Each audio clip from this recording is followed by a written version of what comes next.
ہجامہ لگوانے کا سنت طریقہ اور وقت۔ ہجامہ لگوانے کا سنت طریقہ کیا ہے؟ کیا اس کا کوئی مستحب وقت ہے یا دن ہے؟ نیز کیا ممانعات کا کوئی وقت ہے؟ رضوان اللہ بنیر سے۔ رسول اللہ صلی اللہ علیہ وسلم جب معراج کی رات پہ گئے تو آپ نے فرمایا کہ مجھے جبریل نے حکم دیا کہ اپنی امت کو حکم دیں کہ وہ ہجامہ کرے۔ تو ہجامہ ایک سنت عمل ہے، اس میں شفا ہے، اور اس کا جو مستحب وقت ہے وہ چاند کی تاریخیں آپ صلی اللہ علیہ وسلم سے چاند کی 17 تاریخ کو ہجامہ کرنے کی ترغیب ثابت ہے۔ 16، 17، 18 جب چاند خوب چمک رہا ہوتا ہے تو چاند کا چونکہ انسان کے بلڈ پہ اثر پڑتا ہے تو ان ایام میں ہجامے کا زیادہ فائدہ ہے۔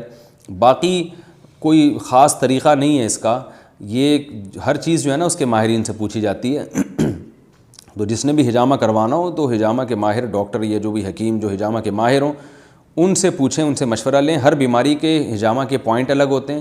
ایک تو جنرل پوائنٹ ہے جو حدیث سے ثابت ہے کہ دونوں کندھوں کے درمیان آپ صلی اللہ علیہ وسلم نے ہجامہ کروایا ہے، تو یہ تو جنرل پوائنٹ ہے، یہ ویسے ہی کروا لینا چاہیے اگر کوئی حکیم یا ڈاکٹر اجازت دے، کیونکہ اس میں بعض دفعہ یہ بھی ہوتا ہے کوئی آپ کو بیماری ہے یا کوئی ایسا مسئلہ ہے تو وہ بلڈ رکتا ہی نہیں، پھر وہ بعض لوگ مر بھی گئے ہیں ہجامے سے کہ وہ ہجامہ کروایا بلڈ رکا ہی نہیں ان کا۔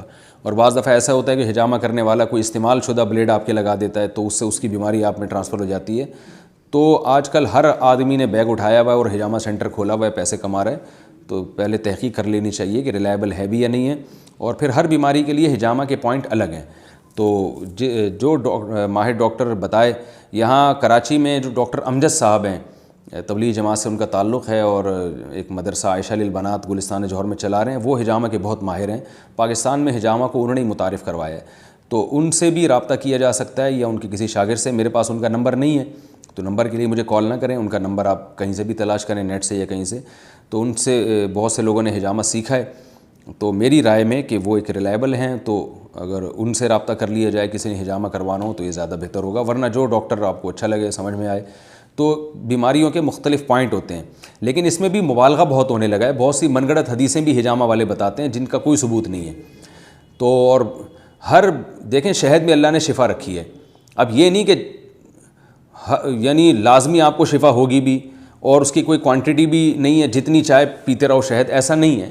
شفا ہے مخصوص طریقے سے، مخصوص بیماریوں میں مخصوص طریقے سے پینے سے شفا ہے، اور وہ بھی اللہ کی مرضی پر ہے۔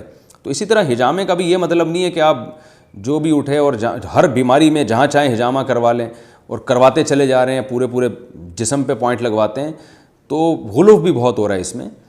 ایک شفا کا طریقہ ہے، ذریعہ ہے، لیکن اللہ کی مشیت کے ساتھ اللہ چاہے گا تو شفا ہوگی، نہیں چاہے گا تو کچھ بھی کرواتے رہے نہیں ہوگی۔